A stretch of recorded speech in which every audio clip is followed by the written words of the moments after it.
آنے کی وجہ سے، اب دیکھیں کیا بھی جو ہے نا الٹی، وہ بھی ہمارے جسم سے کیا ہے جی نکلتی ہے۔ اب کیا آنے کی وجہ سے بھی اس کی دو قسمیں کریں گے۔ ایک وہ بندہ جن نے جان کے انگلی ماری اپنے گلے میں تاکہ میں نے الٹی آئے تو میں اسکول میں چھٹی کرا، ہمیں چھوٹے بچے ایسے ہی ہوتے ہیں نا، کوئی الٹی کر کے جا کے اب بہنوں کہیے یار بیمار ہے، تو اگر جان بوجھ کے الٹی کی ہے تو سارا روزہ ختم، روزہ ٹوٹ گیا۔ آپ پھر اس روزے کی وہ قضا میں نے آپ کو بتا دیا، توبہ کرنی ہوگی، استغفار کرنا ہوگا، اس روزے کی قضا دینی ہوگی۔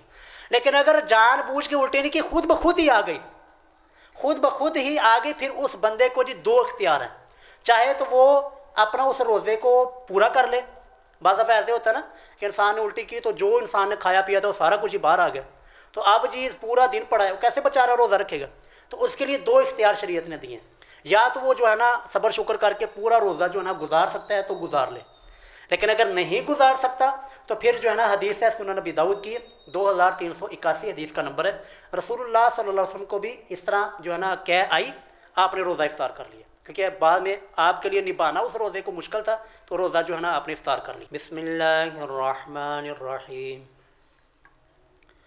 یا ایہا الذین آمنوا کتب علیکم الصیام كما كتب على الذين من قبلكم لعلكم تتقون، وقال النبي صلى الله عليه وسلم من صام رمضان إيمانا واحتسابا غفر له ما تقدم من ذنبه، أو كما قال صلى الله عليه وسلم رب اشرح لي صدري ويسر لي أمري واحلل عقدة من لساني يفقهوا قولي سبحانك لا علم لنا إلا ما علمتنا إنك أنت العليم الحكيم۔ قابل قدر عزت و احترام کے لائق معزز و محترم سامعین ذی وقار، آج کے ہمارے خطبہ جمعۃ المبارک کا عنوان رمضان المبارک کے احکام و مسائل، وہ اکثر پیش آنے والے مسائل جو ہر ایک مرد اور عورت کی ضرورت ہیں، جو ہر رمضان ہمیں ضرورت پڑتی ہے، پوچھتے ہیں اور رابطہ کرتے ہیں۔ اس جمعے میں انشاءاللہ العزیز وہ سارے کے سارے مسائل مجموعی طور پر میں آپ کے سامنے عرض کر دوں گا۔ وہ میں نے تقریباً تعداد کے اعتبار سے 20 مسائل نکالے ہیں جو اکثر طور پر ہمیں پیش آتے ہیں، یا ہم ان کا جواب تلاش کر رہے ہوتے ہیں، ان کا حل تلاش کر رہے ہوتے ہیں، تو اس لیے توجہ کے ساتھ، مکمل توجہ کے ساتھ سنیے گا۔ ہو سکتا ہے کہ وہ مسائل میں سے کوئی مسئلہ آپ تلاش کر رہے ہوں، ہو سکتا ہے کہ آنے والے دنوں میں کوئی مسئلہ آپ کو ساتھ پیش آ جائے تو آپ کو پتہ ہو کہ اس مسئلے کا حل کیا ہے، اب اس کو کرنا کیسے ہے۔ تو اللہ کا نام لے کر شروع کرتے ہیں۔ پہلا مسئلہ اور پہلا سوال کہ تراویح کی تعداد کے حوالے سے، کہ تراویح کی تعداد ہے کتنی؟ 8 پڑھنی ہے، 20 پڑھنی ہے، 36 پڑھنی ہے، 30 پڑھنی ہے، کتنی تعداد ہے؟ صحیح سنت تعداد تراویح کی ہے کیا؟ اس بارے میں جی عزیزو جو ہی رمضان شروع ہوتا ہے نا تو یہ اختلافات، لڑائی جھگڑے، مناظرے، مجادلے یہ شروع ہو جاتے ہیں۔ کوئی کہتا ہے 8 ہے، کوئی کہتا ہے 20 ہے۔ میں یہاں پر انصاف کی بات آپ کے سامنے عرض کروں گا اور دلیل کے ساتھ انشاءاللہ عرض کروں گا۔ دیکھیں، رسول اللہ صلی اللہ علیہ وسلم کی مبارک حدیث صحیح بخاری، اور ایک بات کے ساتھ انشاءاللہ حدیث کا پھر نمبر بھی انشاءاللہ آپ کے سامنے عرض کروں گا تاکہ مکمل تسلی ہماری ہو جائے۔ تو پہلا سوال کیا ہے جی کہ تراویح کی تعداد ہے کتنی؟ 8 پڑھنی ہے، 20 پڑھنی ہے، اور تعداد اصل میں ہے کتنی؟ صحیح بخاری حدیث کا نمبر 3569، کہ جس میں سیدہ عائشہ رضی اللہ تعالی عنہ فرماتی ہیں کہ رسول اللہ صلی اللہ علیہ وسلم کی رات کی جو نماز تھی، وہ رمضان ہو چاہے رمضان کے علاوہ ہو، وہ آپ کی نماز 11 رکعت تھی۔ کتنی رکعت جی؟ 11 رکعت صحیح بخاری میں رسول اللہ کی ہمیں ملتی ہیں۔ آپ اس کو تہجد کی نماز کہہ لیں، وطر کی نماز کہہ لیں، تراویح کہہ لیں، قیام اللیل کہہ لیں، یہ ساری کی ساری ایک ہی نماز کے نام ہیں۔ تو رسول اللہ صلی اللہ علیہ وسلم کی مبارک حدیث سے ہمیں پتہ چلا کہ آپ کی رات کی قیام اللیل کی، تراویح کی، تہجد کی اور وطر کی نماز وہ 11 رکعت تھی۔ اب وہ 11 رکعت کی تفصیل بھی سیدہ عائشہ رضی اللہ تعالیٰ عنہ خود ہی فرماتی ہیں کہ ان میں سے 8 آپ کی ہوتی تھی وطر کی اور جو ہے تراویح کی کہہ لیں، اور باقی 3 آپ صلی اللہ علیہ وسلم جو ہے نا وہ وطر ادا کیا کرتے تھے۔ اور پھر اس کے بعد یہ تو رسول اللہ کی حدیث میں نے آپ کے سامنے عرض کر دی، اس دنیا کی سب سے پہلی لکھی جانے والی کتاب، سب سے پہلی صحیح بخاری سے بھی پہلے جو لکھی گئی کتاب وہ موطا امام مالک ہے، امام مالک رحمہ اللہ کی کتاب ہے۔ یہ دنیا کی جی حدیث کی سب سے پہلی کتاب ہے۔ اس میں حدیث کا نمبر ہے 249، کتنا نمبر جی؟ 249 حدیث کا نمبر ہے۔ دنیا کی سب سے پہلی کتاب ہے موطا امام مالک۔ اس میں حضرت عمر رضی اللہ تعالیٰ عنہ ان کا حکم موجود ہے۔ حدیث کا نمبر میں نے آپ کے سامنے عرض کر دیا، 249 حدیث کا نمبر ہے۔ اسلام 360 آپ کے پاس ہے، گھر جائیے گا، ریکارڈنگ ہو رہی ہے، نکالیے گا حدیث اس میں، کہ حضرت عمر رضی اللہ تعالیٰ عنہ نے اپنے زمانے میں دیکھا کہ کوئی جو ہے نا 7-8 لوگ وہاں پر ٹولی بنا کے نماز پڑھ رہے ہیں، کوئی 7-8 یہاں پر کھڑا ہوئے ہیں، کوئی 8-10 جو ہے نا وہ اس سائڈ پہ کھڑے ہوئے۔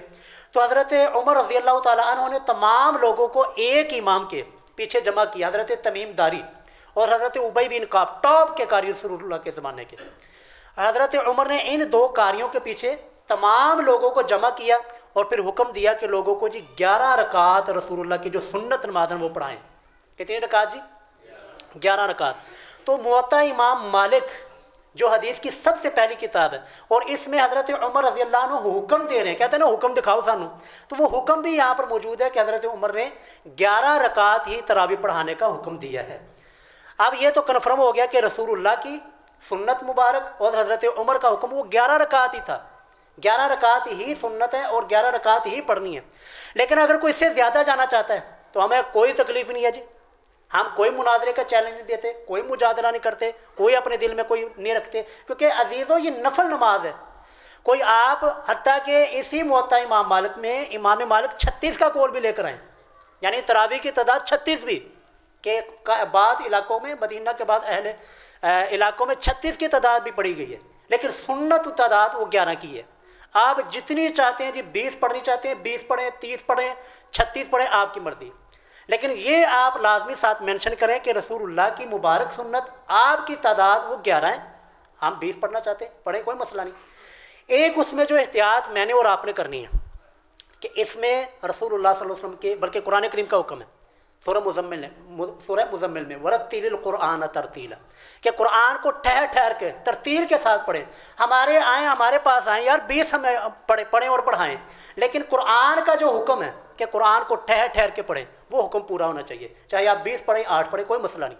لیکن جہاں پر قرآن کی ترتیل کی ہی سمجھ نہ آئے، صرف یہ کہ آپ کو یہ مسئلہ ہو کہ اسی تعداد پوری کرنی ہے، 20 کی تعداد پوری کرنی ہے، اور قرآن کا جو ہے نا الفاظ خراب ہوتے ہو جائیں، قرآن کا تلفظ خراب ہوتا ہے ہو جائے، قرآن کا معنی بگڑتا ہے بگڑ جائے، صرف اسی 20 کی تعداد پوری کرنی، یہ معاملہ غلط ہے۔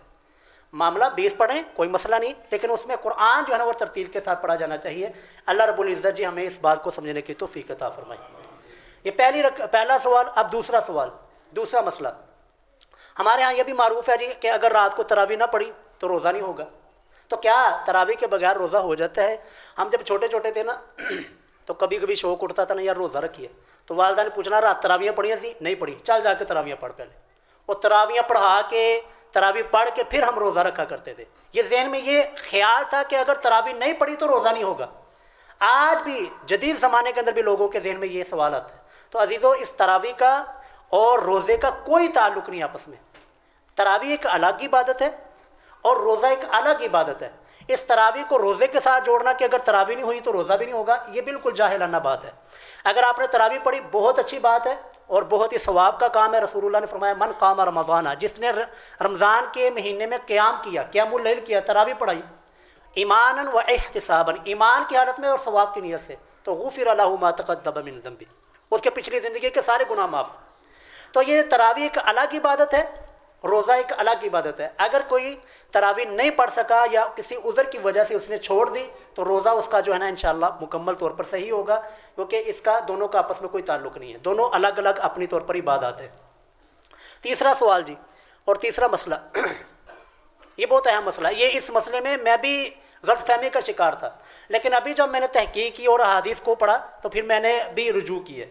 وہ مسئلہ یہ ہے کہ جی اگر ہم نے تراویح کے بعد وطر بھی پڑھ لیے، تو وطر ادا کرنے کے بعد اگر ہم نے نفل پڑھنے تو کیا ہم نفل پڑھ سکتے ہیں یا کہ نہیں؟ یہ خواتین ذرا خاموش ہو جائیے گا، توجہ کیجیے گا، خواتین خاموش ہو جائیے گا کہ ہم نے جو ہے نا تراویح بھی پڑھ لی، تراویح کے بعد ہم نے وطر بھی پڑھ لیا، تو کیا اب اس وطر کے پڑھنے کے بعد ہم دوبارہ سے رات کو اگر ہم اٹھتے ہیں یا تہجد کے وقت ہم اٹھتے ہیں تو کیا دوبارہ سے نفل پڑھے جا سکتے ہیں یا کہ نہیں؟ پہلے میں بھی یہی سمجھتا تھا، میرا بھی یہی خیال تھا کہ یار نہیں پڑھے جا سکتے، کیونکہ ایک وہ حدیث ہم نے سنی تھی لیکن اس کا مفہوم ہم غلط سمجھتے تھے کہ اپنی آخری رات کی اپنی آخری نماز وہ وطر کو بناؤ۔ لیکن جب ہم نے احادیث کو دیکھا، صحیح مسلم کی حدیث آپ کے سامنے عرض کرنے لگا ہوں، صحیح مسلم حدیث کا نمبر 1724، 1724 حدیث کا نمبر ہے صحیح مسلم۔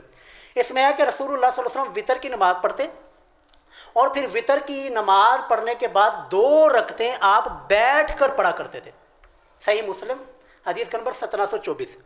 کیا اب اس میں رسول اللہ نے وطر پڑھ لیے اور وطر پڑھ کے آپ پھر دوبارہ سے نفل ادا کر رہے ہیں، تو جس سے ہمیں یہ پتہ چلا کہ یہ جو ہم نے حدیث کا وہ معنی سمجھا تھا وہ معنی وہ نہیں ہے، بلکہ حدیث کا معنی اور مفہوم وہ کیا ہے وہ میں آگے عرض کرتا ہوں۔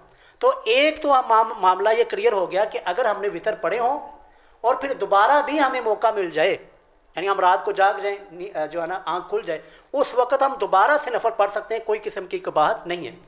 اسی طرح مسند احمد کی حدیث ہے 22,601 اس حدیث کا نمبر ہے 22,601 مسند احمد۔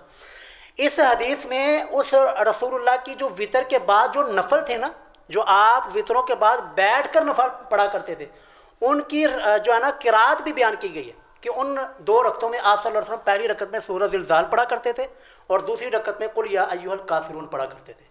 تو اسے ہمیں بھی اپنا ذہن صاف کرنا چاہیے، جو مجھے بھی اپنے غلط فہمی لگی تھی کہ یار شاید وطر کے بعد جو ہے نا نماز نہیں پڑھتے، تو وطر کے بعد بالکل جو ہے نا نفل پڑھے جا سکتے ہیں، رسول اللہ کی مبارک سنت ہے۔ اب صحابی کا عمل بھی پیش کرنے لگا ہوں۔ سنن نبی داؤد ہے جی، حدیث کا نمبر 1439، 1439 حدیث کا نمبر ہے۔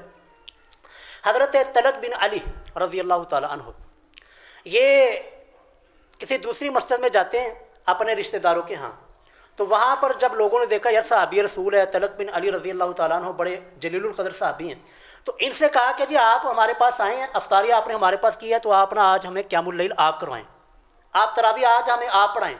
تو حضرت طلق بن علی رضی اللہ تعالیٰ عنہ نے اس مسجد میں تراویح پڑھائی اور ساتھ ساتھ حدیث میں آتا ہے کہ وطر بھی ساتھ پڑھا دیے، تراویح بھی پڑھائی اور ساتھ ساتھ کیا وطر بھی ساتھ پڑھا دیے۔ پھر جب یہ اپنے علاقے میں یعنی اپنی جب مسجد میں گئے جہاں پر یہ خود امام تھے، وہاں پر جب گئے، اللہ اکبر، یار یہ دیکھیں کیسے عظیم لوگ تھے، یہاں پر جو ہے نا وطر بھی پڑھا دیے، قیام اللیل بھی کروا دیا، تراویح بھی پڑھا دی۔ پھر جب اپنی مسجد میں گئے ہیں تو لوگ بیٹھے انتظار کر رہے ہیں کہ یار امام صاحب آئیں گے تو وہ قیام اللیل تراویح ہمیں پڑھائیں گے۔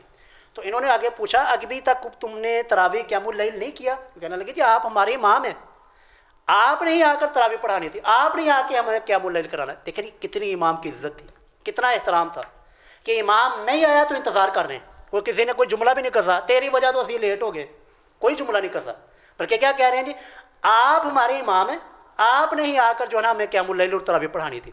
تو حضرت طلق بن علی سنن نبی داؤد 1439 حدیث کا نمبر ہے، وہاں پر بھی قیام اللیل بھی کرایا، تراویح بھی پڑھا کے وطر پڑھا کر دوبارہ اپنی مسجد میں گئے تو وہاں پر دوبارہ سے تراویح پڑھائی، دوبارہ سے وہاں پر قیام اللیل کروایا، اور پھر جب وطر پڑھانے لگے نا، وطر کی بات آئی، اس وقت پھر جو ہے نا ایک بندے کو پکڑ کر آگے کر دیا اور کہنے لگے کہ چونکہ میں وہاں پر وطر پڑھا ہوئے ہوں، اور وطر جو ہے نا رسول اللہ نے فرمایا تھا لا وطران فی لیلہ، کہ ایک رات میں 2 مرتبہ وطر پڑھنا یہ درست نہیں ہے، لہٰذا میں نے قیام اللیل تمہیں کروا دیا، لیکن وطر چونکہ میں وہاں پر پڑھ کے آیا ہوں، اب وطر جو ہے نا تمہارا کوئی بندہ پڑھا لے۔ تو ان تمام تینوں روایات سے ہم نے کیا سمجھا ہے؟ ایک تو 2 میں نے روایات رسول اللہ کی پیش کی ہیں، ایک یہ روایت حضرت طلق بن علی صحابی رسول کا عمل پیش کیا ہے کہ جس سے کہ وطر کے بعد اگر ہمیں موقع مل جائے تو کوئی جفت بنانے کی ضرورت نہیں ہے، کوئی اس کو توڑنے کی ضرورت نہیں ہے، بس آپ اپنی جو ہے نا ترتیب کے مطابق جیسے بھی جتنے بھی آپ نفل پڑھنا چاہتے ہیں وہ نفل پڑھ لیں، جو کہ وطر آپ نے ایک مرتبہ پڑھ لیا، بس وہ وطر آپ دوبارہ نہیں پڑھیں گے۔ آگے جی مسئلہ اور سوال نمبر 4، یہ تراویح کا ہو گیا۔ اب تراویح کے بعد جی آگے چلتے ہیں، ہم سحری کے وقت اٹھے لیکن جو ہے نا جنابت ہمیں لاحق تھی، یعنی غسل فرض ہو گیا، کسی بھی وجہ سے ہو سکتا ہے، تو کیا اس حالت جنابت میں ہم غسل کریں گے پہلے یا کہ ہم روزہ رکھیں گے؟ حضرت ابو ہریرہ رضی اللہ تعالیٰ عنہ دیکھیں جی جلیل القدر صحابی ہیں اور پوری امت کے امیر المؤمنین فی الحدیث ہیں، کہ سب سے زیادہ روایات بیان کرنے والے حضرت ابو ہریرہ ہیں رضی اللہ تعالیٰ عنہ. یہ تقریباً جی مروان بن حکم کا دور آ گیا، رسول اللہ کا زمانہ، پھر حضرت ابوبکر کا، حضرت عمر کا، حضرت عثمان کا، حضرت علی کا، سیدنا حسن کا، حضرت امیر معاویہ کا، حضرت معاویہ رضی اللہ عنہ کے بعد یزید آتا ہے، پھر یزید کے بعد آتا ہے جی مروان بن حکم. یعنی اتنا لمبا زمانہ گزر گیا. اس وقت تک حضرت ابو ہریرہ یہی فتویٰ دیا کرتے تھے کہ اگر کسی شخص کو جنابت ہو، یعنی کہ جنبی ہو، غسل اس کے اوپر فرض ہو، تو وہ روزہ نہیں رکھ سکتا، اور پہلے غسل کرے پھر بعد میں روزہ رکھے. لیکن پھر ان کے شاگرد نے یہ بات سنی نا، تو ان کو یہ بات کھٹکی کہ یار یہ مسئلہ تو شاید ان سے گڑبڑ ہو گیا. وہ گئے سیدہ عائشہ کے پاس، سیدہ ام سلمہ کے پاس، کہ حضرت ابو ہریرہ یہ مسئلہ لوگوں کو بتا رہے ہیں کہ اگر جنابت لاحق ہو جائے تو تم نے پہلے جنابت کا غسل کرنا ہے، بعد میں روزہ رکھنا ہے. تو امی عائشہ رضی اللہ تعالیٰ عنہ نے فرمایا نہیں، یہ مسئلہ ایسے نہیں ہے. رسول اللہ جنبی ہوتے تھے، آپ جنابت کے ہوتے ہوئے سحری کیا کرتے تھے، اور سحری کرنے کے بعد پھر آپ غسل کیا کرتے تھے. تو جس سے یہ پتہ چلا کہ اگر جنابت ہو، جنبی ہو انسان، غسل اس کے اوپر فرض ہو، تو پہلے جو ہے نا روزہ رکھ لے، روزہ رکھ کے پھر غسل جو ہے نا کر لے، تو اس میں کوئی حرج نہیں. وہ بعد میں آئے حضرت ابو ہریرہ کے پاس. اللہ اکبر، کیسا ان کا حوصلہ تھا. حضرت ابو ہریرہ کے پاس آ کر جو ہے نا سیدہ عائشہ رضی اللہ عنہا کا مسئلہ بتایا کہ آپ جو ہمیں مسئلہ بتا رہے ہیں نا، وہ سیدہ عائشہ تو یہ بتا رہی ہیں، اور سیدہ عائشہ نے رسول اللہ کی حدیث بھی بیان کی ہے. اب انہوں نے جو ہے نا کوئی تکبر نہیں کیا کہ میں ایڈا وڈا، میں ساری حدیثہ میں مرویات ہے، ساری حدیثہ میں روایت کر رہا ہیں، تو کرو نہ مینوں کہنے والا نہیں. فوراً جو ہے نا حدیث میں آتا ہے حضرت ابو ہریرہ کو جب رسول اللہ کی حدیث پہنچی، حدیث کا پتہ چلا، فوراً ہی اپنے عمل سے رجوع کر لی. یہ ہوتا ہے جی کہ جب بھی اللہ کے نبی کی حدیث سامنے آ جائے، پھر یہ نہیں کہنا کہ میں ایڈا وڈا، میرے بزرگ یہ کرتے رہے، اسی اتنے سالہ تو یہ کرتے رہے. نہیں، اس وقت یہ نہیں دیکھنا کہ ہم کیا ہیں، ہمارے بزرگ کیا ہیں. ہم نے یہ دیکھنا کہ حدیث آگے بس آمنا وصدقنا. حضرت ابو ہریرہ دیکھیں کتنا زمانہ گزر چکا ہے. رسول اللہ کا زمانہ، حضرت ابوبکر کا، چاروں خلفاء کا زمانہ گزر چکا ہے. حضرت امیر معاویہ کے 20 سال گزر چکے ہیں. یزید کا زمانہ آیا، یزید کے بعد پھر مروان بن حکم. یہ تقریباً جی کافی 60-70 سال بن جاتے ہیں. تو اس زمانے کے بعد حضرت ابو ہریرہ کو یہ حدیث پتہ چلتی ہے، فوراً اپنے عمل سے رجوع کرتے ہیں، بغیر کوئی نہ جو دلیل وغیرہ کی ہے اور بغیر کوئی جو ہے نا تعلیل کی ہے، فوراً سے رجوع کر لیا. تو اس لیے اگر کسی کے اوپر جنابت ہو تو پہلے روزہ رکھ کے پھر آپ بعد میں اپنا غسل اتار سکتے ہیں. سوال نمبر 5، مسئلہ 5، اذان کے وقت اذان شروع ہو گئی. اذان شروع ہوئی تو ہم نے کیا کھانا؟ ہمارے یہاں نا یہ بھی ایک مسئلہ غلط پایا جاتا ہے. ہمارے یہاں اذان ہوتی ہے نا تو لوگ ہور تیز ہو جاتے، وہ پہلے آسا آرام آرام سے کھا رہے ہوتے، جو ہی اذان وہ اور تیز ہو جاتے. یار اذان اس وجہ سے ہوئی کہ اور تیز ہو جاؤ، اذان اس لیے ہوئی ہے کہ جی اور تیزی سے آپ کھانا شروع کر دو. نہیں، اذان کا مطلب یہ ہوتا ہے کہ جی وقت سحری کا جو ہے نا وہ ختم ہو چکا ہے، اب کھانا پینا جو ہے نا بند کر دیں. صرف ایک مجبوری کے تحت رسول اللہ نے آپشن دیا تھا، مجبوری کے تحت، اور ہم نے اس کو عادت بنا لیا. مجبوری یہ ہے جی کہ رسول اللہ صلی اللہ علیہ وسلم کی حدیث مبارکہ سنن نبی داؤد 2350 حدیث کا نمبر ہے. رسول اللہ نے فرمایا اگر تم میں سے کوئی سحری کر رہا ہو اور اس کے برتن میں کوئی کھانا بھی پڑا ہو اور اذان شروع ہو جائے تو اس وقت تک تم اپنی حاجت اور ضرورت پوری کر سکتے ہو. یہ بوجہ مجبوری، یعنی کہ روزانہ انسان پہ اللہ ہاتھ میں رکھے، جو ہی اذان شروع ہے تو تیزی نہ کھانا شروع کر دے. نہیں، یہ مجبوری کے وقت ہے کہ اگر انسان لیٹ اٹھا ہے تو ابھی ٹائم کم پڑا ہے تو کھانا شروع کیا، ادھر سے اذان ہو گئی ہے، اذان شروع ہو گئی ہے، تو اذان کے ہوتے ہوتے وہ انسان اپنی ضرورت پوری کر سکتا ہے. لیکن اس کو عادت بنانا، روٹین بنانا یہ درست نہیں ہے. آگے جی مسئلہ نمبر 6، روزے کی پابندی. ہم نے روزہ رکھ لیا، اب ہم نے کن کن چیزوں کی پابندی کرنی ہے، کن کن چیزوں سے بچنا ہے اور کن کن چیزوں سے ہم نے باز رہنا ہے. تو یاد رکھیے گا، ہم نے کھانے سے رکنا ہے، ہم نے رکنا ہے، ازدواجی تعلقات سے رکنا ہے، اور اس کے بعد جھوٹ، غیبت، گالی، گناہ، فحش کلام، فحش گفتگو، ڈرامے، فلمیں، یہ ساری کی ساری چیزوں سے ہم نے بچنا ہے. اگر ہم ان چیزوں سے نہ بچے تو جی حدیث میں پڑھنے لگا ہوں، صحیح بخاری کی ہے، رسول اللہ صلی اللہ علیہ وسلم نے ارشاد فرمایا من لم یدع قول الزور، جو جھوٹی باتیں اور جھوٹ، گالی، غیبت اور یہ اس طرح کے فحش کام کرنے نہ چھوڑے، اور روزہ بھی رکھا ہوا ہے، ایڈا یعنی کہ پابندہ روزہ بھی رکھا ہوا ہے.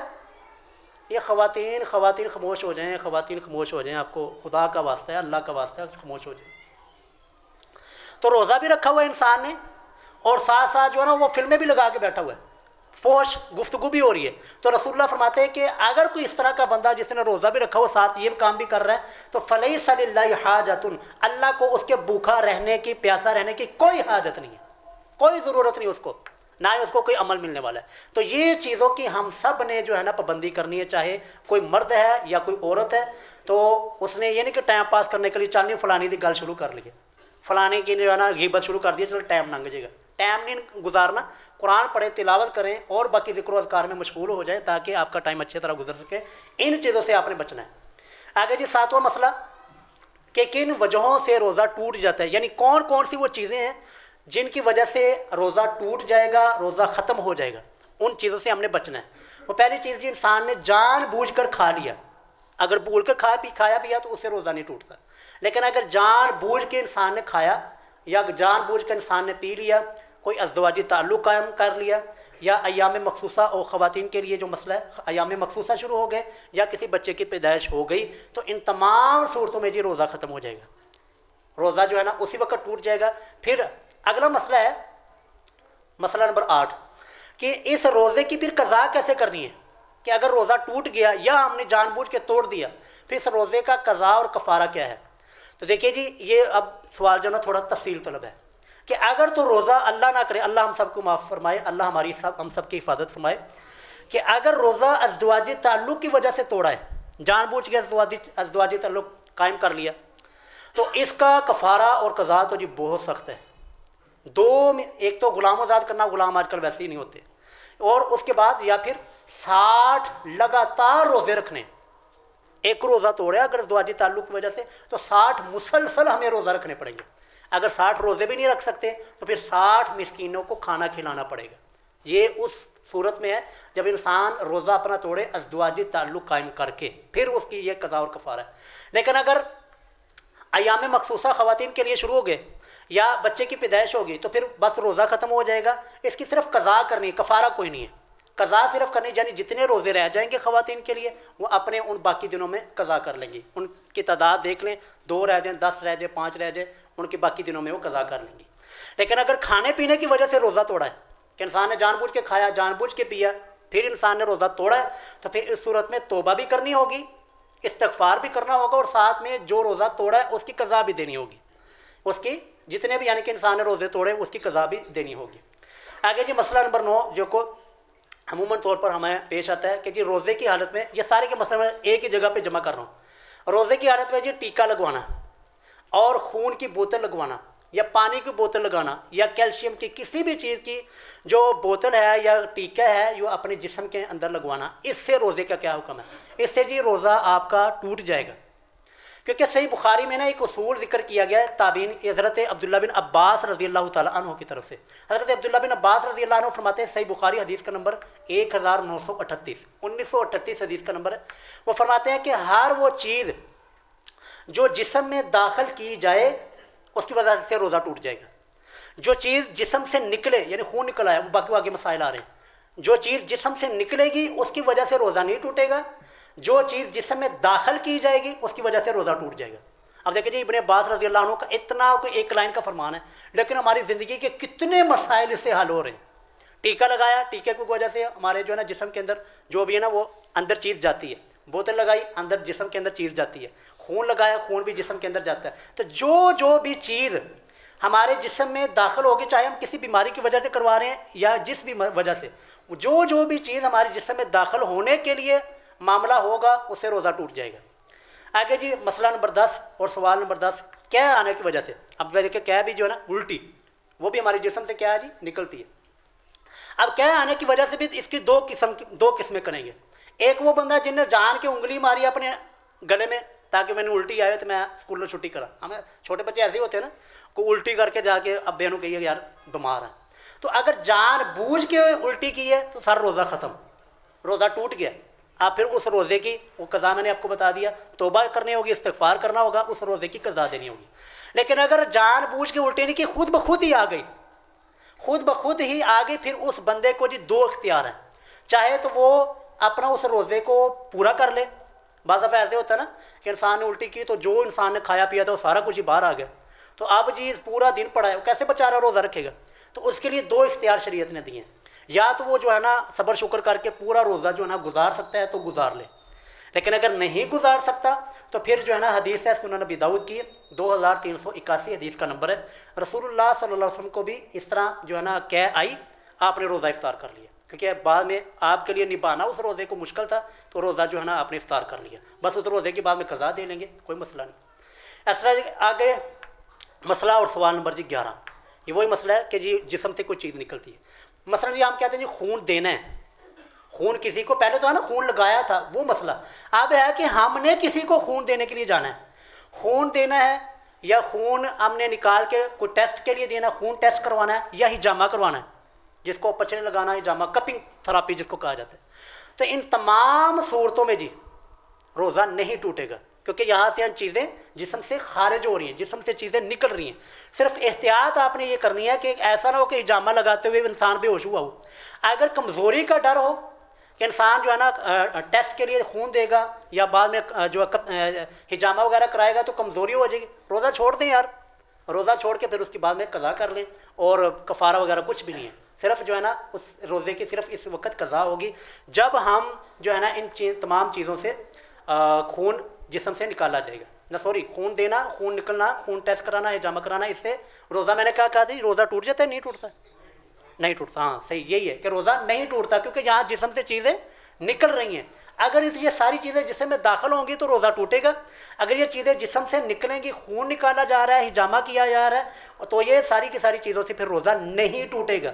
رسول اللہ کے بارے میں آتا ہے صحیح بخاری میں کہ آپ صلی اللہ علیہ وسلم نے احرام کی حالت میں اور روزے کی حالت میں ہجامہ کروایا ہے۔ حضرت ابن عمر رضی اللہ عنہما کے بارے میں آتا ہے کہ وہ پہلے دن میں ہجامہ روزہ رکھ کے کروایا کرتے تھے، پھر بعد میں جو ہے نا کمزوری کی وجہ سے انہوں نے دن کی بجائے وہ پھر شام کو کروانا شروع ہو گئے، تو اس لیے اگر کروانا ہو تو روزہ تو نہیں ٹوٹے گا، لیکن احتیاط پھر آپ نے بعد میں کرنی ہے کہ کہیں کمزوری نہ ہو جائے، روزہ نبھانا مشکل نہ ہو جائے۔ آگے جی مسئلہ اور سوال نمبر 12 جی 12واں مسئلہ یہ کہ روزے کی رخصت کن کن لوگوں کو ہے، کون کون افراد ہیں، مرد ہیں یا عورت ہے، وہ کون کون سے افراد ہیں جو کہ روزہ چھوڑ سکتے ہیں، روزہ چھوڑ کر پھر بعد میں رکھ سکتے ہیں، وہ ان میں سے جی 6 ایسے افراد ہیں جو کہ روزہ چھوڑ سکتے ہیں، روزے کی رخصت ان کو ہے۔ پہلے نمبر پر جی بیمار شخص، اب اس بیمار کے اندر نا ہر قسم کی بیماری آ جائے گی، کوئی ایسا بیمار بخار چڑھا ہوا ہے، کوئی شوگر کا مریض ہے، یا کوئی ایسا مریض ہے کہ جس کو نا دن میں دوائی کھانی پڑتی ہے، ایسا مریض ہے کہ اس کو دن میں کھانا لازمی کھانا پڑتا ہے ورنہ اس کی بیماری بڑھنے کا خطرہ ہے، تو تمام قسم کے بیمار اس میں آ جائیں گے۔ دوسرے نمبر پر کمزور شخص جو کہ روزہ نبھا ہی نہیں سکتا، ایسا کمزور ہے کہ وہ روزہ رکھ ہی نہیں سکتا۔ تیسرے نمبر پر جی بوڑھا شخص جو کہ بہت بوڑھا ہو چکا ہے، اب اس روزہ رکھنا اس کے اختیار میں نہیں ہے، یہ تیسرا شخص۔ اور چوتھے نمبر پر حاملہ عورت، یعنی جو عورت امید کے ساتھ ہو، اور پانچویں وہ عورت مرضعہ یعنی دودھ پلانے والی عورت، جس کے بچے چھوٹے ہو، بچے دودھ پیتے ہو، تو وہ عورت اس کو بھی رخصت ہے کہ وہ روزہ چھوڑ سکتی ہے۔ اور چھٹے نمبر پر جی مسافر، یہ 6 افراد ایسے ہیں جن کو روزے کی رخصت ہے کہ یہ روزہ چھوڑ سکتے ہیں۔ چھوڑنے کا مطلب یہ نہیں ہے کہ انہوں نے بعض موجاں لاگی ہیں، موجاں نہیں، بلکہ انہوں نے روزے کو چھوڑ کر کسی اور دنوں میں قضا کر سکتے ہیں۔ اگر یہ 6 کے 6 افراد روزہ قضا نہیں کر سکتے، مثلا بوڑھا ہے اور بیمار ہے، کمزور ایسا شخص ہے، یا مرضعہ دودھ پلانے والی عورت ہے، یا امید والی عورت ہے، وہ بعد میں بھی روزہ نہیں رکھ سکتی۔ ہماری کئی مائیں بہنیں ایسی ہیں نا کہ وہ بچے کی پیدائش ہوئی دودھ پلا رہی، پھر آگے پھر پریگننسی آ گئی، پھر آگے پھر دودھ پلانے والی، یعنی ایسے سال ہر سال ان کا معاملہ چلتا رہا، تو پھر ان کے لیے کیا ہے، وہ ان کے لیے آسان حل شریعت نے دیا ہے فدیے کا، وہ میں اگلے سوال میں ذکر کرتا ہوں۔ تو پہلے تو ان 6 افراد کے اوپر ضروری ہے کہ وہ روزہ اگر رکھ سکتے ہیں تو رکھیں، نہیں رکھ سکتے تو اس روزے کو چھوڑ دیں گے اور روزے کا جو ہے نا فدیہ ادا کریں گے۔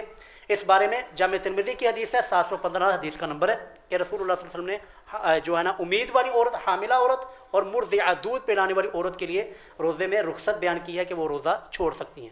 اس طرح مسافر 2629 حدیث کا نمبر صحیح مسلم، اس میں جو ہے نا رسول اللہ نے اختیار دیا روزے کے بارے میں، چاہے تو آج کل تو ہمارے سفر ہی بڑے آسان ہو گئے جی، جو مقیم ہے نا وہ مشکل میں ہوتا ہے، مسافر وہ مزے میں ہوتا ہے، وہ اے سی والی بس میں بیٹھا ہوا ہے اور جا کر جو ہے نا اس میں اتر جانا۔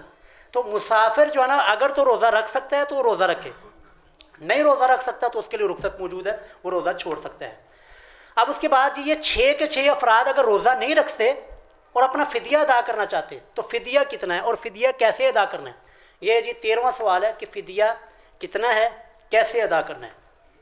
صحیح بخاری میں حدیث ہے، حضرت انس بن مالک 4505 حدیث کا نمبر ہے، 4505، حضرت انس بن مالک رضی اللہ جنہوں نے 10 سال تک رسول اللہ کی خدمت کی ہے، 10 سال تک آپ کے خادم رہے ہیں، جب وہ بوڑھے ہو گئے نا تو پھر وہ اب روزہ نہیں رکھ سکتے تھے، تو پھر صحیح بخاری میں آتا ہے کہ وہ مسکین کو بلا کر روٹی اور گوشت کے ساتھ اس کا روزہ رکھوایا کرتے تھے، یعنی اعلیٰ قسم کا کھانا، کیونکہ ان کو پتا تھا کہ یار میں رب کے لیے دے رہا ہوں، تو گوشت اور روٹی کے ساتھ وہ سحری افطاری کروایا کرتے تھے۔ تو یہی ہم نے کرنا ہے اپنے گھروں میں، کہ جتنا بھی جو ہمارے گھروں میں متوسط طبقہ، یعنی نہ اتنی ہائی لیول کی، اگر ہائی لیول کی دے سکتے ہیں تو پھر بات ہی کیا ہے، جیسا کہ حضرت ابھی میں نے حدیث آپ کے سامنے پڑھی ہے، حضرت انس گوشت اور روٹی کے ساتھ جو ہے نا اپنا فدیہ ادا کیا کرتے تھے۔ لیکن اگر متوسط گھرانے ہمارے، تو جو ہمارے گھروں میں سحری افطاری بنتی ہے نا، تو اس سحری افطاری کا اہتمام آپ نے نا کسی غریب کو کروا دینا۔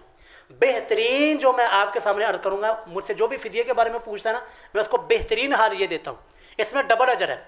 پہ کیا کرنا ہے آپ نے جی، کوئی ایسا بندہ تلاش کرنا ہے جو کہ روزے دار ہو، جو روزے رکھتا ہو، اور اس کے گھر میں بیچارے کے اندر نا فاقے ہو، غریب ہو، وہ مکمل طور پر جو ہے نا روزے کا اہتمام نہ کر سکتا ہو، وہ بندہ تلاش کرے، اس کو آپ جو ہے نا روزہ رکھوا دیں اپنی جگہ۔ کوئی بھی جو فدیہ ادا کرنا چاہتا ہے، بوڑھے شخص کا، اپنے والدین کا، اپنا، یا کوئی جو ہے نا عورت اپنا فدیہ ادا کرنا چاہتی ہے، وہ کہ ایسا گھر تلاش کرے جہاں پر روزے رکھے جاتے ہو، لیکن وہ ہوں وہ غریب، ان کو جو ہے نا مہینے کا پورا راشن ان کے گھر ڈلوا دیں متوسط۔ اب یہ ڈبل اجر ہے، ایک تو روزہ رکھوانے کا اجر ہوگا، دوسرا فدیہ دینے کا اجر ہوگا، ڈبل اجر ہوگا۔ تو اس لیے ایسے افراد تلاش کیے جائیں جو کہ روزہ رکھنے والے روزے دار ہوں، ان کو تلاش کر کے جو نا اپنا فدیہ ادا کریں تو ڈبل اجر کے حقدار بنیں۔ آگے جی مسئلہ نمبر 14واں مسئلہ یہ ہے جی، سوال کہ ہم اکثر طور پر ایسا ہوتا ہے کہ انسان نے نا، بلکہ ان تمام مسائل کو ایک ہی جگہ پہ میں جمع کر رہا ہوں، انسان نے باسی لی، منہ کھولا، مکھی اندر چلی گئی، مچھر اندر چلا گیا۔ آپ حیران ہوں گے، یہ مسئلے لوگوں کو پیش آتے ہیں کہ وہ منہ کھولیا کو جی مکھی جو ہے نا وہ اندر چلی گئی، مچھر اندر چلا گیا، یا یہ ہے کہ ناک میں پانی ڈالا، کلی کی، یا منہ دھو رہے تو پانی اندر چلا گیا۔ ان تمام صورتوں میں یہ روزہ نہیں ٹوٹے گا، کیونکہ یہ وہ چیزیں ہیں جو انسان کے اختیار سے باہر ہیں۔ اور صحیح بخاری میں باقاعدہ امام بخاری 1933 حدیث نمبر کے تحت نا تابعین کے اقوال لے کر آئیں، 1933 صحیح بخاری کے اندر، کہ اگر منہ کے اندر مچھر چلا جائے، مکھی چلا جائے، تو یا کلی کرتے ہوئے پانی اندر چلا جائے، تو ان تمام چیزوں سے جو ہے روزہ نہیں ٹوٹے گا، آپ نے اسی طرح روزے کو اپنا لے کر چلنا ہے۔ آگے جی سوال نمبر اور مسئلہ نمبر 15، سوال یہ ہے کہ روزے کی حالت میں کیا ہم تیل، سرما یا بناؤ سنگار، میک اپ، سرخی، پاؤڈر، یہ سارا کچھ لگا سکتے ہیں؟ جی اس ساری کی ساری چیزیں لگا سکتے ہیں، کیونکہ یہاں پر کوئی بھی چیز جو ہے نا وہ معدے کے اندر جو ہے جسم کے اندر نہیں جا رہی، صرف یہ ہے کہ جسم کے اوپر بناؤ سنگار کے لیے ہم لگا رہے ہیں۔ تو ساری کی ساری چیزیں، تیل لگانا، سرما لگانا، یہ میک اپ وغیرہ کرنا، یہ ساری کی ساری چیزیں درست ہیں، تو یہ کی جا سکتی ہیں۔ آگے مسئلہ نمبر اور سوال نمبر 16 کہ روزہ کی حالت میں مسواک کرنا، یا آج جدید زمانے میں کہنا ہے کہ جی برش جو ہے نا ہمارے یہاں ٹیوب برش یہ وغیرہ کرنا، یہ درست ہے کہ نہیں؟ مسواک کرنا تو اس بارے میں کسی کا اختلاف ہی نہیں ہے۔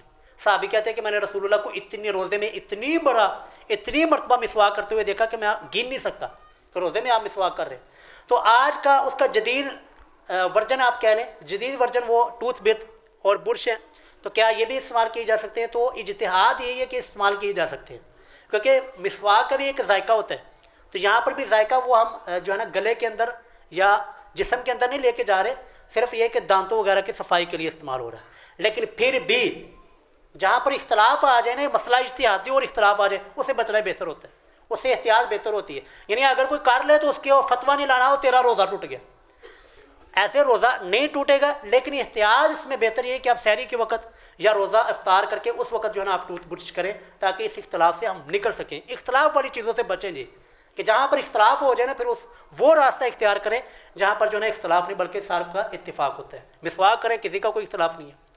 آگے جی سوال نمبر اور مسئلہ نمبر 17 کہ اگر کہیں بھی ایسا ہوا کہ مسجد سے ہم نے دھیان سارا پکوڑوں کی طرف، سموسوں کی طرف تھا، تو مسجد سے نا کسی نے غلطی سے اذان جو ہے نا وہ جلدی دے دی، ویسے انشاءاللہ ایسا ہوتا نہیں، ہوگا نہیں انشاءاللہ، لیکن مسئلہ تو ہے نا۔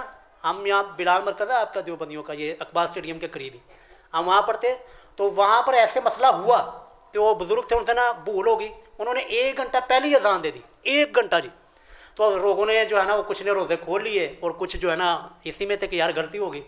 تو پھر بعد میں مسئلہ پوچھا گیا، انہوں نے کہا جی، انہوں نے پتہ نہیں کیا بتایا، لیکن حدیث میں آپ کے سامنے رکھ دیتا ہوں، حدیث صحیح بخاری 1959 حدیث کا نمبر 1959۔ اس میں حضرت اسما بنت ابی بکر، حضرت ابو بکر صدیق کی بیٹی ہیں رضی اللہ تعالی عنہ، سیدہ عائشہ کی بڑی بہن ہیں اور حضرت زبیر کی والدہ ہیں۔ وہ کہتی ہیں کہ ایک مرتبہ رسول اللہ کے زمانے میں نا ایسا ہوا کہ بادل چھائے ہوئے تھے، تو بادل چھائے، ہم نے سمجھا کہ نا جو افطار کا وقت ہوا، ہم نے روزہ افطار کر لیا۔ لو جی کنفرم اللہ کے ولی ہیں، صحابہ کرام سارے اللہ کے ولی ہیں یا کہ نہیں جی؟ سب اللہ کے ولی ہیں اور جنتی لوگ ہیں، لیکن کیا ہے، کہتی ہیں کہ جی بادل چھائے ہوئے تھے، ہم نے سمجھا افطار کا ٹائم ہو گیا، ہم نے روزہ کھول لیا۔ تو یہ جو آپ کو ہمیں جو کہانی کرائی گئی، وہ جی وہ ہمارے ولی ہیں نا، وہ اس طرح کائنات کو دیکھتے ہیں جس طرح کہ ہتھیلی کے اوپر رائی کا دانہ، وہ ساری کائنات دل دے حال جانتے ہیں جی فلانے بزرگ۔ تو صحابی جو کہ کنفرم اللہ کے ولی ہیں، کنفرم جنتی ہیں، سیدہ ابوبکر صدیق کی بیٹی ہیں، سیدہ عائشہ کی بڑی بہن ہیں، اتنا یعنی کہ رسول اللہ کا کلوز رشتہ۔ لیکن کیا کہتی ہیں کہ رسول اللہ کے زمانے میں ایک مرتبہ ایسے ہوا کہ بادل چھائے ہوئے تھے، ہم نے روزہ کھول لیا، بعد میں تھوڑی دیر ہوئی بادل پیچھے ہوئے تو سورج نکل آیا۔ تو پھر کیا ہوا؟ تو پھر پوچھا گیا کہ جی اب روزے کی قضا کرنی ہے یا کہ وہ روزہ کافی ہو گیا؟ تو رسول اللہ کی طرف سے حکم دیا گیا کہ نہیں، اس روزے کی آپ نے قضا کرنی ہے۔ تو پتہ یہ چل گیا کہ اگر غلطی سے بھول کر بھی ہم نے روزہ افطاری سے پہلے کھول لیا اور بعد میں پتہ چلا کہ ابھی ٹائم باقی تھا، ابھی جو ہے نا افطاری کا وقت نہیں تھا، تو اس روزے کی آپ کو قضا کرنی ہوگی، اس کو روزے کے بعد میں آپ نے قضا کر لینی ہے۔ آگے جی مسئلہ نمبر 18، انتہائی اہم مسئلہ جی۔ سوال یہ ہے کہ جی سحری اور افطاری کے وقت کی دعا کیا ہے یا نیت وغیرہ کیا ہے؟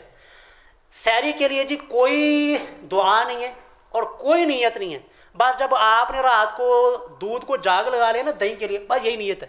اور دہی کو جاگ، دودھ کو جاگ آپ نے اسی لیے لگایا نا کہ یار صبح اٹھ کے لسی بنانی ہے، تو یہ نیت یعنی کہ جو بھی کوئی کام آپ نے ایسا کر لیا کہ جو روزے کی تیاری میں آتا ہو، وہی نیت کافی ہے۔ اور کوئی دعا جو دعا نوا بسومی غدین نوئی، تو یہ سارے اپنی طرف سے بنائی ہوئی ہے، یہ شریعت سے قرآن و سنت سے کوئی ثابت نہیں ہے، بس آپ نے جو نیت کر لی وہی جو ہے نا آپ کی نیت کافی ہوگی۔ ہاں، روزے کی افطاری کی دعا رسول اللہ نے بتائی ہے کہ روزہ جب ہم نے افطار کر لینا ہے اس وقت جو ہے نا ہم نے دعا پڑھنی ہے۔ سنن نبی داؤد 2357 حدیث کا نمبر ہے، وہ دعا جی ذہب الظمأ وابتلت العروق وثبت الاجر انشاءاللہ۔ اور یہ بھی آپ نے روزہ کھول کے پھر آپ نے دعا پڑھنی۔ روزہ کھول تو کہتے کہ شریعت جو ہے نا بالکل انسان کے مزاج کے مطابق چلتی ہے۔ شریعت کو پتہ تھا کہ انسان کا دھیان پکوڑے دی والا ہے، سموسے کی طرف، اس کا شربت کی طرف ہے، انہوں نے دعا کوئی نہیں پڑھنی، اس کو چھوڑ دو ایسے ہی۔ جب یہ کھا لے گا، پانی پی لے گا، شربت پی لے گا، اس وقت اس کو کہو اب دعا پڑھ۔ تو کیا جی ذہب الظمأ، پیاس جو ہے وہ چلی گئی۔ تو یہ الفاظ بھی بتا رہے ہیں کہ آپ نے روزہ افطار کر کے جب آپ رج جائیں پھر اس وقت دعا پڑھنی ہے، ذہب الظمأ، پیاس جو ہے وہ چلی گئی، وابتلت العروق، اور جو انسان کی رگیں وہ جو ہے تر ہو گئیں، وثبت الاجر انشاءاللہ، اور اللہ کی طرف سے ہمارا اجر بھی انشاءاللہ پکا ہو گیا۔ آگے جی 19 نمبر مسئلہ اور سوال یہ ہے کہ کیا تراویح میں، یہ تراویح کا تو وہاں پر لگانا چاہیے تھا لیکن یہ مجھے یاد بعد میں ہے۔ سوال یہ ہے کہ تراویح میں کیا قرآن کریم کھول کے پڑھا جا سکتا ہے یا قرآن کریم کھول کے ہم سن سکتے ہیں؟ تو یہ جی بالکل قرآن کریم کھول کے ہم پڑھ بھی سکتے ہیں اور قرآن کریم کھول کے ہم سن بھی سکتے ہیں، شرعی طور پر کوئی قباحت نہیں ہے۔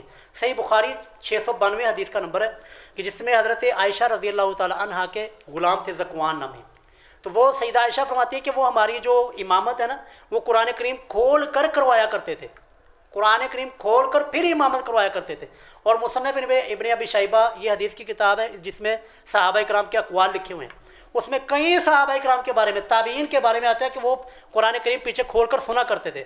آج ہم تراویح پڑھ کے کیوں آ جاتے ہیں، کیوں کہتے ہیں یار جلدی امام رکوع جو جاوے تھے جان چھڈے، وہ اس وجہ سے کہ ہمیں پتہ ہی نہیں ہے کیا پڑھا جا رہا ہے، ہمیں سمجھ کوئی انٹرسٹ ہی نہیں ہوتا، نہ ہمیں عربی آتی ہے نہ ہمیں قرآن کے آتا ہے۔ تو اس کا بہترین حال یہی ہے جو شریعت نے ہمیں آسانی کی دی ہے، آپ قرآن کریم پیچھے کھول سکتے ہیں، قرآن کریم کھول کے دیکھیں کہ کیا پڑھا جا رہا ہے، اس طرح تھکاوٹ بھی نہیں ہوگی اور آپ کا دھیان بھی سارا کا سارا جو ہے نا وہ تراویح کی طرف ہی رہے گا۔ 20واں اور آخری مسئلہ جی، آخری مسئلہ یہ ہے جی کہ روزے کی حالت میں ہم ایسا ہوتا ہے بچہ اٹھایا ہوا ہے تو بچے کے ساتھ پیار کا تو بچے کا بوسہ لے لیتے ہیں، یا والد ہے تو والدہ کا جو ہے نا، والد ہے تو کبھی ہم پیار کے ساتھ اپنے والد کا بوسہ لے لیتے ہیں، والدہ کے ہاتھ کا بوسہ لے لیتے ہیں۔ تو کیا یہ بوسہ لینا درست ہے کہ نہیں؟ اس سے روزہ ٹوٹے گا یا کہ نہیں ٹوٹے گا؟ اس سے روزہ نہیں ٹوٹے گا۔ اگر محرم رشتہ دار ہوں اور وہ یعنی ہم بچے کا یا والد اپنے بچوں کا یا بچے اپنے والدین کا جو ہے نا بوسہ لیں پیار کے ساتھ، تو اس سے روزہ جو ہے نا وہ نہیں ٹوٹے گا۔ امید ہے کہ جی میں نے تمام کے تمام مسائل جو ہمیں پیش آتے ہیں، اور میں نے مکمل کوشش کی ہے کہ تمام ان مسائل کو جمع کیا جائے جن کی ایک مرد اور عورت کو ضرورت ہوتی ہے، جو ہمارے روزمرہ طور پر پیش آتے ہیں۔ تو اللہ رب العزت سے دعا ہے کہ ان تمام مسائل کو سمجھنے کی اللہ ہمیں توفیق عطا فرمائے۔ اللہ رب العزت ہمیں ہمارے روزوں کو قبول فرمائے، ہمارے قیام اللیل کو قبول فرمائے۔ پھر بھی اگر کوئی مسئلہ رہ جائے تو آپ جو ہے نا پوچھ سکتے ہیں، کسی قسم کی کوئی قباحت نہیں۔ وآخر دعوانا ان الحمد للہ۔